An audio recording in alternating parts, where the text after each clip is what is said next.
Whatever BJP's manifesto is in sync with our Constitution of India and what our Ambedkar ji himself wanted many years back. Uniform Civil Code is the need of the hour. We all know it. 4% reservation is going to be distributed to communities that really need it. People of Telangana, they want an aspirational politics that is in sync with the new India.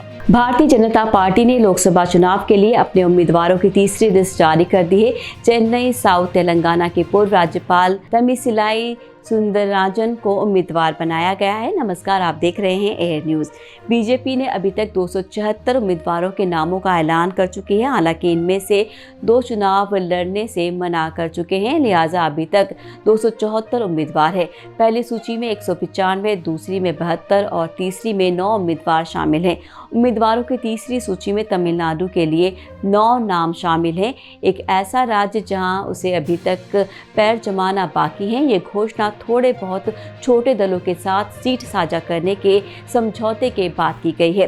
Bhajpa राज्य की 39 सीटों में से 20 सीटों पर चुनाव लड़ेगी। भाजपा ने चेन्नई दक्षिण से पूर्व राज्यपाल तमिसिलाई सौंदरराजन, कोयम्बटूर से राज्य पार्टी प्रमुख के अन्नामलाई, नीलगिरी से केंद्रीय मंत्री एल मुरुगन और कन्याकुमारी से वरिष्ठ नेता पोन राधाकृष्णन और वेल्लोर से डॉक्टर सी षणमुगम को मैदान में उतारा है। तेलंगाना के पूर्व राज्यपाल डॉक्टर तमिसिलाई सुंदरराजन अपने पद से इस्तीफा देने के बाद बीजेपी में शामिल हुई थी।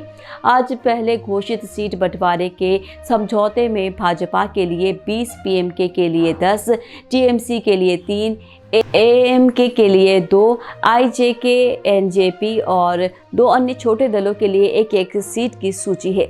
ये समीकरण पूर्व सहयोगी अन्नाद्रमुक के साथ बातचीत विफल होने के बाद विकसित हुआ।